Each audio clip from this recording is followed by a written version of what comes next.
Al-Imam Ibn al-Qayyim rahimahullah, he said, لا يعرف الخلق والخالق أحد, that no one knows the creation and the creator. ثم يؤثر معاملة الخلق على الخالق, and then he chooses the pleasure of the creation over the creator.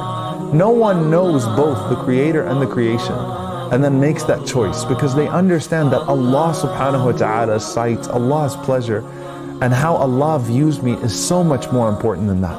And subhanAllah, you look at a person like Umar ibn al-Khattab radiallahu ta'ala anhu, who represented his tribe before Islam, who, you know, subhanAllah, he was the flag bearer of Quraysh. He was a person who would go out and would argue with others and talk and brag about and boast about the status that he and his tribe occupied in society. But the same man, radiallahu ta'ala anhu, when he's coming into Jerusalem, and he has his servant on the camel, and he has this garment that is stitched up and is covered in dirt, because as he had his servant on his camel, he fell into a mud puddle, he stepped into a mud puddle. And he has this grand ceremony waiting for him from Heraclius and the Romans to give him the key to Jerusalem. And Abu Ubaidah Jarrah radiallahu anhu sees him coming in this way, and he comes out to him and he tells him that you've embarrassed us. And Umar radiallahu anhu was so upset.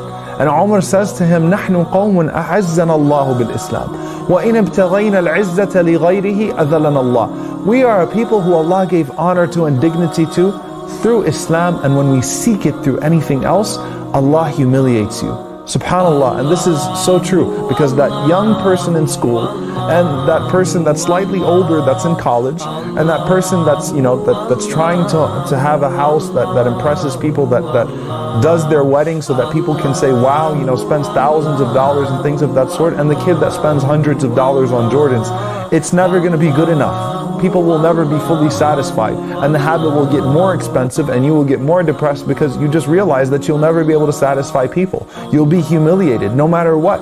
But when you seek Allah subhanahu wa ta'ala's pleasure and Allah's love and Allah's sight, you will never be let down and you will never be humiliated.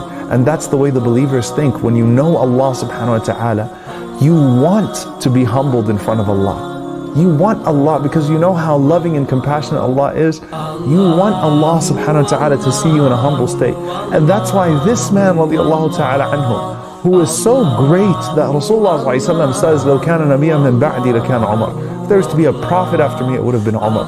The man who Rasulullah guaranteed paradise on numerous occasions. All of the good deeds that he's done. That's Umar radiallahu anhu's form of honor.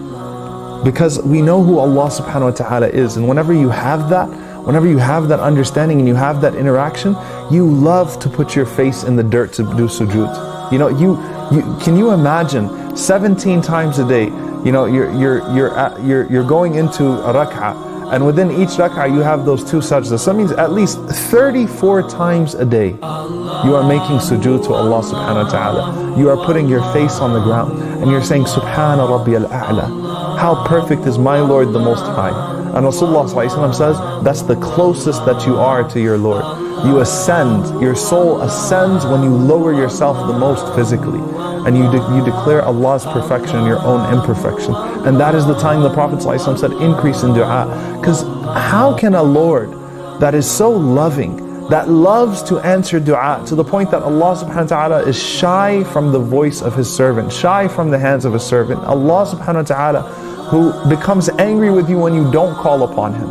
How is it that Allah subhanahu wa ta'ala would not look upon a person who puts his face on the ground 34 times a day and says, Subhana Rabbi al-A'la, and asks Allah subhanahu wa ta'ala, how is it that that would not be pleasing to Allah subhanahu wa ta'ala if it is done for His pleasure and if it is done for His sake? Right? This is the most honorable position that you could possibly be in dunya. And we know that Allah subhanahu wa ta'ala on the Day of Judgment will expose the intentions of some people, and we ask Allah subhanahu wa ta'ala to protect us and grant us ikhlas.